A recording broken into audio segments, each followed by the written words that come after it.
What's up, everyone, and welcome back.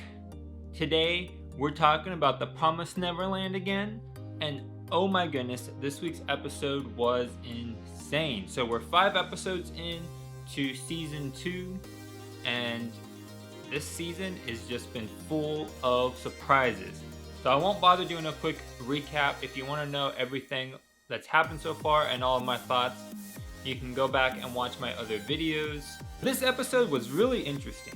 It shows how the kids have been able to survive all this time even after they were chased out of the shelter. It starts out and you're actually in a demon town, which I thought was really interesting to show kind of where the demons live and how they live, because they're not really human. So to say to show their humanity wouldn't really make sense. But it shows them, just going about day-to-day life, walking through a market, trying to buy food. And then it's really focusing on a few demons walking through this market, and it's really weird, and you're like, okay, so this is gonna be an episode kind of from the demons' perspective, right? No.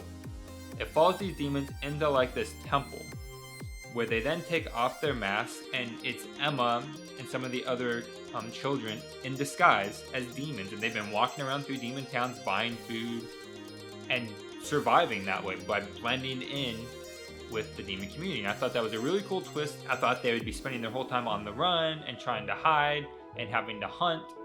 And so it was really cool to see that they figured out how to not only make a disguise, but like mask their scent and all of that.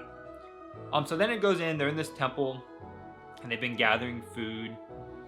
And as they're getting ready to go out on their next hunt, a old man kind of comes in. He knows that they're staying there, but he seems to still think that they're demons maybe, or maybe he knows they're humans, but since they're on the run from the grace field, he doesn't want to eat them. Not really sure which it is, but he definitely knows they're there. And it doesn't sound like their interactions have been that much, like they've been kind of staying away from him, but they watch him as he's making his offering, and he drops his cane, and then his basket with his offering falls over, and he's trying to find them, and it's kind of showing that he's blind. And Emma has this moment of compassion for him where she walks over, even though it could put all of them in jeopardy because she doesn't have her mask on and all this, although, again, he's blind.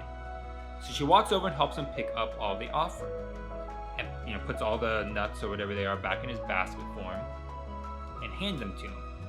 And, while she's walking over there, one of the kids says her name because they're trying to get her to stop, and he goes, oh, so your name's Emma, it's a beautiful name. And they have like this really short moment where you're like, okay, like this demon isn't interested in eating humans, so that's why he's there, and that's why he doesn't care that they're there.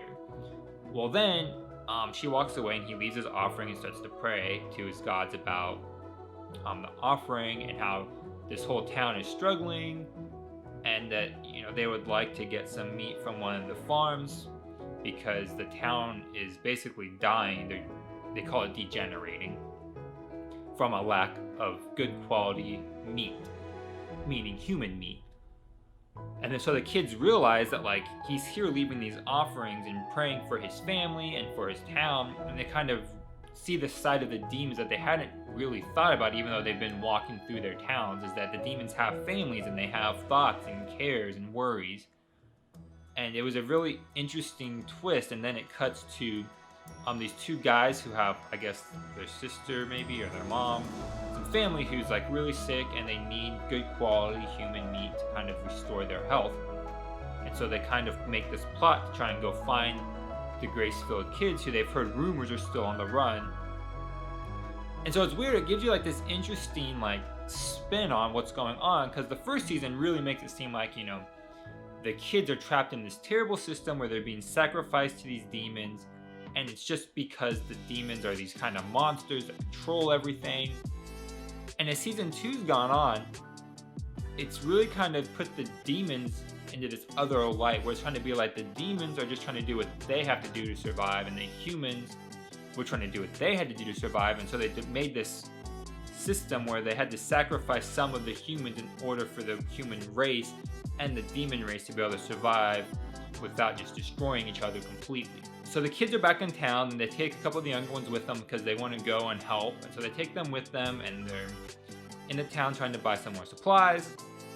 And I can't remember if they fall over, or if these other 2 demons bump into them and knock them over. They pick up their bag, and realize that something smells interesting, so they open the bag and it's like those weird things that they've been eating. And so these two demons kind of realize that they're humans and start chasing the group. They lose them for a little bit and devise this plan to send everyone back with Don and Gilda. And Emma and Ray are going to stay and distract them and lose them, which is going pretty well. Except for, as this is going on, this chase is going on, the rest of the group is leaving and a demon's following them. And you think, okay, this demon realizes that they're humans also and is going to, take one of them from the back of the group. And that's really what it looks like is going to happen, but then it just stops. It follows them, it sniffs one of them, walks away, and then when they round the corner, it goes back into town. And at this point, Ray and Emma have lost their pursuers, and they come back out, and then they realize that they've been surrounded. And they run down and around the corner, and they back themselves into an alley, and they pull out their bows, and then the two pursuers come back and hey, those are our prey. Then this crazy thing happens. They both get killed, which that's not the crazy part. I mean, it was surprising because you're thinking, okay, these demons are gonna fight over them, right? Well, no. This is the big twist for this episode, and this is where it ends with another cliffhanger. After they take care of the two pursuers, Emma and Ray are ready to fight for their lives, and the demon takes off his mask, which we don't see right away, and then Emma's like, what? And takes off her mask, and you're like, okay, what is going on? At this point, you're kind of suspecting that it's humans that maybe have also been hiding.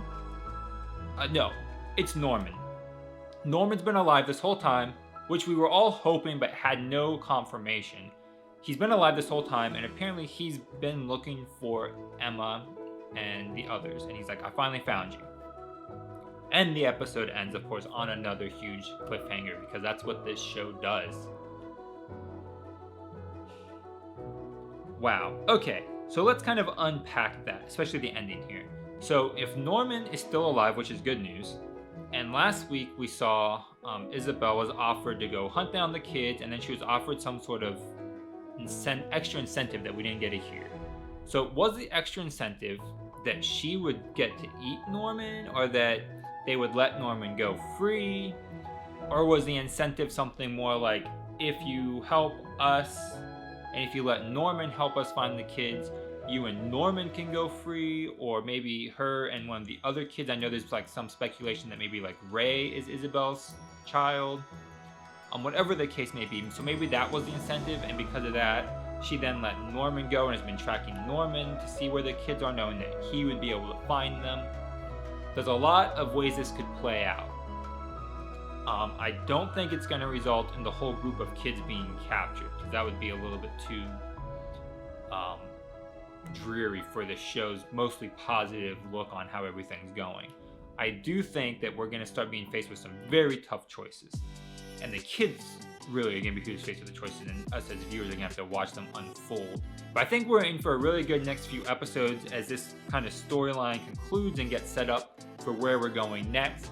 I know if you've been reading the manga, it's already done, so you know where it's all going. And so there it is. Again, this episode was really good. I think you should be watching the show if you're not, although I don't know why you'd be watching this if you weren't watching the show.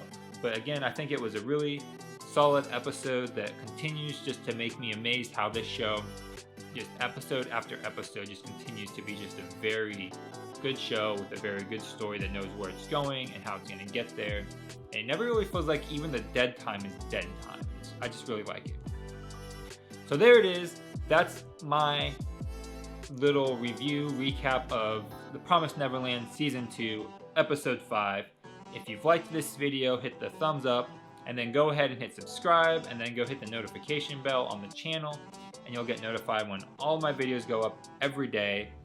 If you just want the Promised Neverland videos, I try to get them up every Friday, so that way I can watch the episode on Thursday and then get your video up free Friday. You can just go to the Promised Neverland playlist and follow that, or just check my channel every day. However you want to do it, it's fine with me, subscribe, don't subscribe.